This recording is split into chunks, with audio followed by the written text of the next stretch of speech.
সম্মানিত দর্শক, বাংলাদেশের ক্ষমতার পট পরিবর্তনে মার্কিন যুক্তরাষ্ট্রের যে ডিপ স্টেট পলিসি, এটি এখন রীতিমতো ওপেন সিক্রেট। কারা কারা ডিপ স্টেটের এজেন্ট, কারা কারা ডিপ স্টেটের মাস্টার মাইন্ড, কারা কারা ডিপ স্টেটের সুবিধাভোগী এবং শত্রু, এটিও এই সমাজে রীতিমতো ওপেন সিক্রেট। বাংলাদেশের রাজনীতিতে এখন যারা আছেন তাদের মধ্যে কাকে কাকে বা কোন দলকে আমেরিকা বেশি পছন্দ করে এবং কেন কি কারণে আমেরিকা কাউকে অপছন্দ করে, এটিও এখন মোটামুটি বোঝা হয়ে গেছে। আমেরিকাকে তৈল মর্দন করা, তাদেরকে রাজি খুশি করে মানে কোনো একটি প্রাপ্তি হাসিল করা, এটি কতটা কঠিন, কতটা নির্মম এবং তাদেরকে একটু সোজা রাখা, এটা এই মুহূর্তে ধরেন ইউরোপীয় ইউনিয়ন তাদের বিশ্বস্ত বন্ধু অ্যাজ এ হোল, তারপরে ব্রিটেন,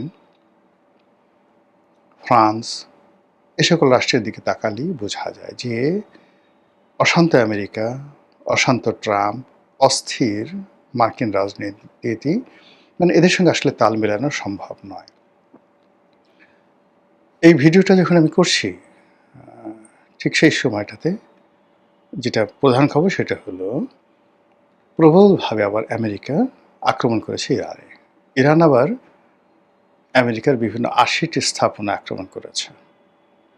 মধ্যপ্রাচ্যে তাদের যে স্থাপনাগুলো রয়েছে সেখানে আক্রমণ করেছে। যুদ্ধ পরিপূর্ণ ধাপে আবার শুরু হচ্ছে। এই ভিডিও যখন করছি তখন ডোনাল্ড ট্রাম্পের ঘোষণা আজ রাতে, আমি ভিডিওটা করছি ৮ তারিখ সন্ধ্যাবেলায়, তো আজ রাতে ভয়াবহ আক্রমণ চালানো হবে ইরানের উপর। ইরানও তাদের সর্বশক্তি দিয়ে যুদ্ধ করার জন্য মানসিকভাবে প্রস্তুতি নিয়ে আছে। আর ইতিমধ্যে তাদের মধ্যে যে সমঝোতা স্মারক স্বাক্ষরিত হয়েছিল সুইজারল্যান্ডে পাকিস্তানের মধ্যস্থতায়, সেটি আমেরিকা বলছে ওটা মানি না, সমঝোতা স্মারক বাদ। একটা সিদ্ধান্ত নিতে, কথা পাল্টাতে বা যে কোনো জিনিস করতে আমেরিকার আসলে একটা মিনিট সময় লাগে না। তো সেই আমেরিকার খপ্পরের মধ্যে আমরা আছি। সেই আমেরিকার যখন বাংলাদেশে এরকম অবস্থা, তখন একটার পর একটা ঘটনা ঘটে যাচ্ছে, যেগুলো কারণে হোক অকারণে হোক আমেরিকা আমাদের সম্পর্কে আরও নেতিবাচক ধারণা পোষণ করছে। যেমন ধরেন, জাতীয় সংসদে আমেরিকার যে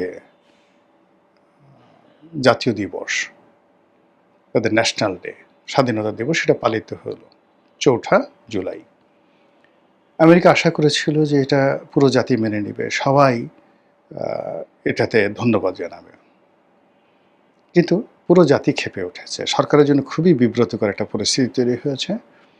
এবং এখন মার্কিন যুক্তরাষ্ট্রের যে রাষ্ট্রদূত রয়েছে ব্রেন্ট ক্রিস্টেনসেন, তিনি এতটা অজনপ্রিয় হয়ে পড়েছেন যে তার সঙ্গে কারো ছবি দেখলে, কারোর সঙ্গে খাতির হলে, বা তিনি কারো বাসায় গেলে, বা মানে কোনো মন্ত্রী এমপি তার সঙ্গে গেলে আলটিমেটলি সেই লোকটি ট্রলের শিকার হচ্ছে। একটা সময় আমেরিকার সঙ্গে একটু সম্পর্ক থাকলে, খাতির থাকলে, প্রশাসন থেকে শুরু করে সব জায়গাতেই মানুষজন একটু পাত্তা দিত। এখন ধরে ধরে ধরে ধরে আমেরিকার সঙ্গে যাদের সম্পর্ক রয়েছে তাদেরকে জাতীয় বেঈমান, জাতীয় দালাল, মির্জাফর, মোনাফেক, বেঈমান, বাস্টার্ড, এ সকল গালাগালি মানুষ করছে। এবং আর কদিন পরে আপনি দেখতে পারবেন যে আমেরিকার যে সমস্ত চিহ্নিত লোকজন আছে তারা কোনো অবস্থাতেই বডিগার্ড ছাড়া এই শহরে একাকে হাঁটতে পারবেন না। জনগণ তাদেরকে লাঞ্ছিত, অপমানিত করবে। এবং এই জিনিসগুলো যখনই হচ্ছে তখন আমেরিকা আরও বেপরোয়া হয়ে যাবে এবং তারা সব দোষ ক্ষমতাধর যারা লোকজন আছে তাদের উপর চাপাবে যে তোমাদের কারণে আজ আমাদের এই অবস্থা, তোমরা ঠিকমতো আসলে আমাদেরকে হ্যান্ডেল করতে পারোনি। তো দেখুন যে এই যে একটা অবস্থা, সেই অবস্থার মধ্যে সরকার বিভিন্ন সময় যে সিদ্ধান্তগুলো নিয়েছে, সেই সিদ্ধান্তগুলো গত ৪ মাসে মূলত তাদের পক্ষে যায়নি, আমেরিকারও পক্ষে যায়নি, কিন্তু আমেরিকা যার পরনাই তাদের প্রতি বিরক্ত হয়ে পড়েছে। এই যখন অবস্থা, আমরা বাইরে থেকে বুঝতে পারছি, সরকারের ভিতরে যারা লোকজন আছেন তারা হয়তো আন্দাজি করতে পারছেন না। তখন হঠাৎ করে দেখা গেল যে আমাদের রাজনীতির যে ভাগ্য আকাশ, এখানে ডক্টর মোহাম্মদ ইউনূসের আবার অভ্যুদয় হলো। তিনি বেশ কিছুদিন নীরবে ছিলেন, নিভৃতে ছিলেন, ২ বার দেশের বাইরে গেছেন, অনেকটা ম্রিয়মাণ হয়ে গেছেন। আমরা ধরে নিয়ে এসেছিলাম তিনি আর হয়তো বাংলাদেশে আসবেন না। তার বিরুদ্ধে বেশ কয়েকবার মামলা করার জন্য বিভিন্ন পক্ষ থানায় ঘোরাফেরা করেছে, এখনও করছে। কোর্টে মামলা দায়ের করা হয়েছে, খারিজ করা হয়েছে, কিন্তু তারপরেও আরও মামলা করার জন্য মানুষজন ঘুরছে। তার প্রধান প্রতিষ্ঠান গ্রামীণ ফোন, সেই গ্রামীণ ফোনের সাবেক কর্মকর্তা কর্মচারী যারা আছেন, প্রেজেন্ট যারা আছেন, তারা প্রায় ৩০,০০০ কোটি টাকার দাবিতে সেখানে আন্দোলন করছেন। তো এই যে সমস্যাগুলো, সেই সমস্যাগুলো আসলে এই পর্যায়ে শেখ হাসিনার জামানাতে ডক্টর মোহাম্মদ ইউনূসের ছিল না, কিন্তু এখন সেই সমস্যাগুলো তার বেশি হয়ে গেছে। এখন তার বিরুদ্ধে যে সকল অভিযোগ, মানে শেখ হাসিনা যে অভিযোগ করেছিলেন এটা ম্যানেজেবল ছিল। সেটা হলো তার গ্রামীণ কমিউনিকেশনে কিছু কর্মকর্তা কর্মচারী মামলা করেছিল যে তাদেরকে ৫% সার্ভিস বেনিফিট দেওয়া হয়নি। এটা তিনি ২৪০ কোটি টাকা বা এরকম কিছু একটা টাকা দিয়ে নেগোসিয়েশন করার চেষ্টা করেছিলেন। হয়তো এটা আরও একটু বেশি দিলে আরও হয়ে যেত সামহাও। বা শেখ হাসিনা তার বিরুদ্ধে যে মামলাগুলো দিয়েছিলেন এতে তার কিছুই হতো না। কিন্তু এখন তার মাথার উপর যে সকল খড়গ, যে সকল অভিযোগ, যে সকল মামলা মানে ঘূর্ণিপাক খাচ্ছে, তো সেখানে আসলে তার চিত হয়ে পড়ে যাওয়ার কথা, কিন্তু সেটা হলো না। তিনি যেটি হলেন, সাম্প্রতিক সময় দেখা গেল তার একটা জন্মদিন ছিল বোধহয়, ৮৮ বছর এরকম বার্ষিকী জন্মদিবস, সেই উপলক্ষে একটা অনুষ্ঠান হলো।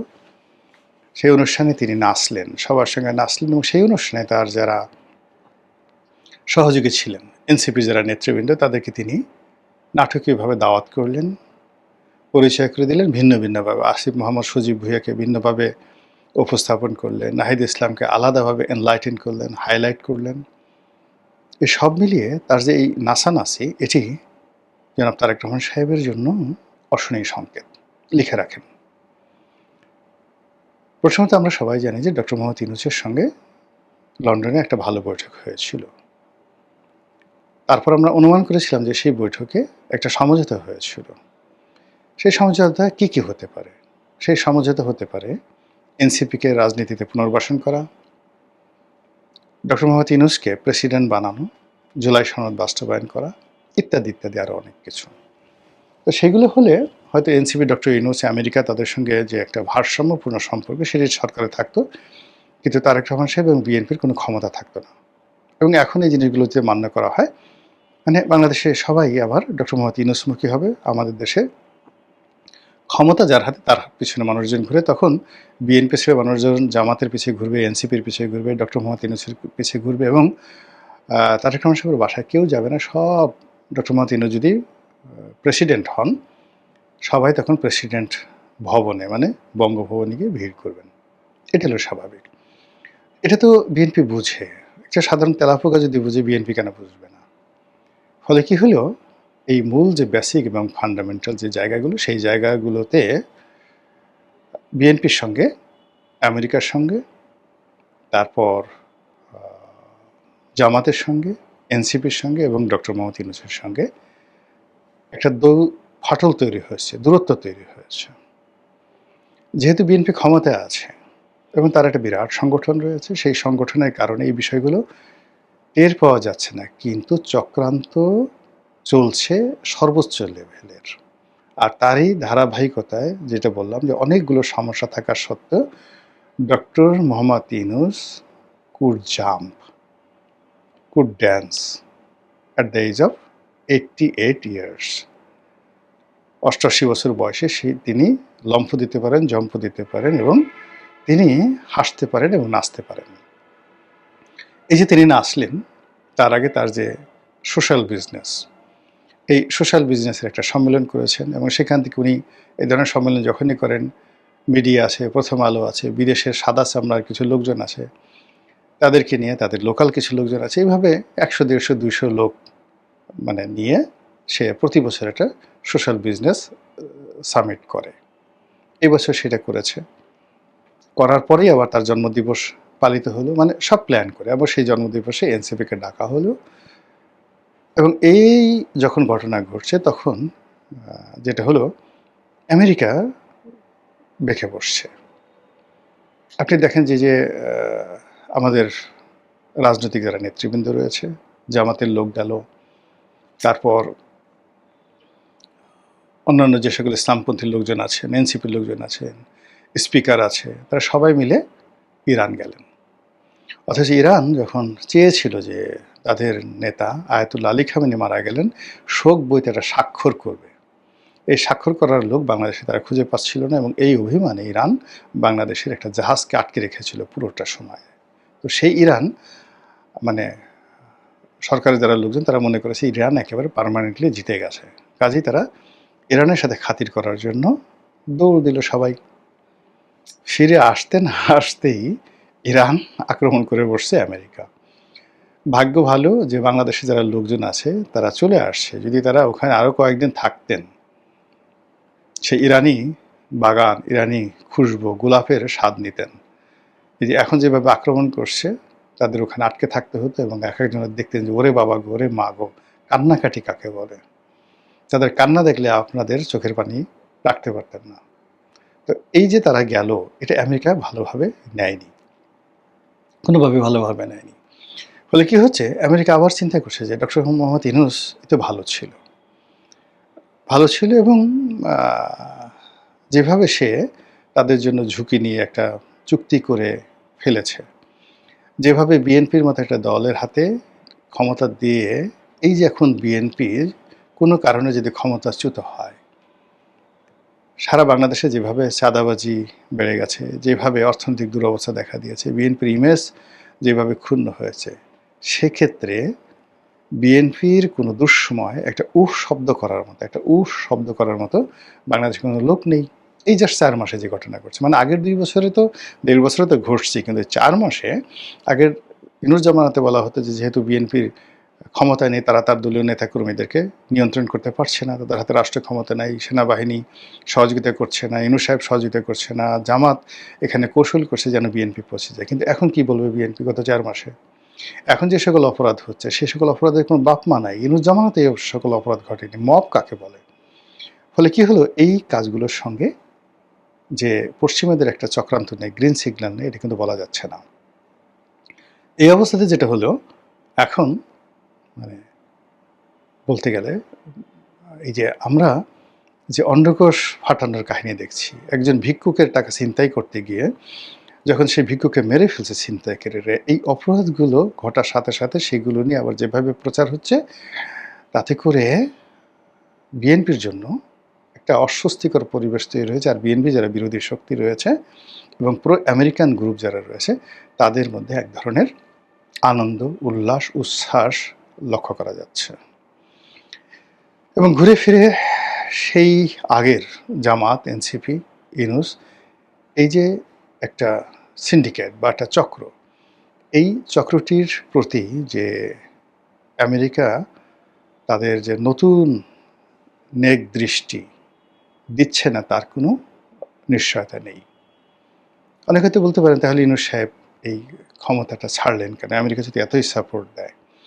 এর কারণ হলো যে ওই সময়টিতে অনেকগুলো বিষয় ইউনূস সাহেবের জন্য অস্বস্তিকর হয়ে পড়েছিল, আমেরিকার জন্য অস্বস্তিকর হয়ে পড়েছিল। কিন্তু এখন তো আওয়ামী লীগ নেই, আওয়ামী লীগ আসার কোনো সম্ভাবনা নেই। তো সেক্ষেত্রে বিএনপির যে একটা ইমেজ ছিল, তাকে নিয়ে মানুষের যে স্বপ্ন ছিল তারেক রহমান সাহেবকে নিয়ে, বিএনপি নামক দলটিকে নিয়ে, এটি গত 4 মাসে যে অবস্থায় আছে, এটিকে আরও 2-3 মাস যদি তারা চলতে দেয়, জুন, জুলাই, আগস্ট, সেপ্টেম্বর পর্যন্ত চলতে দেয়, আর সেপ্টেম্বর মাসের পরিবেশ পরিস্থিতি অনুযায়ী যদি আমেরিকা একটা চোখ টিপ মারে, জাস্ট একটা চোখ টিপ, আর কিচ্ছু করার দরকার নেই, সেই একটা চোখ টিপে আখি আছে গুলিয়ে মারো, সেই আখি দিয়ে গুলি মারার মতো অবস্থা তৈরি হয়ে যাবে বাংলাদেশের রাজনীতিতে, অর্থনীতিতে, সমাজ ব্যবস্থায় এবং আরও অনেক কিছুতে। সেই বিষয়গুলো সরকার কি টের পাচ্ছেন? সেই বিষয়গুলো সামাল দেওয়ার জন্য সরকারের কোনো পরিকল্পনা আছেন? নাকি ডক্টর মোহাম্মদ ইউনূস যে জন্মদিনে নাচলেন, এই গত কয়েক বছরের মধ্যে আমরা তো ডক্টর মোহাম্মদ ইউনূসের এরকম নাচ দেখিনি। তিনি যে নাচলেন এই বয়সে তো তিনি এমনি এমনি নাচেননি। নাচতে তার ইচ্ছে হয়েছে, নাচতে তার ভালো লেগেছে, নাচার মতো কারণ তৈরি হয়েছে, তার মনের মধ্যে এক ধরনের খুশবু ছড়িয়ে পড়েছে। হাওয়া হাওয়া ও হাওয়া খুশবু লুটা দে, এরকম একটা পরিবেশ তৈরি হয়েছে। নাচেতে ৮৮ বছর বয়সে কেউ নাচে না। এই নাচের সঙ্গে রাজনীতির কতটা সম্পর্ক, এটি আগস্টের শেষের দিকে এবং সেপ্টেম্বর মাসের প্রথম দিকেই আপনি আমি সবাই দেখতে পাবো। মহান আল্লাহ আমাদের সবাইকে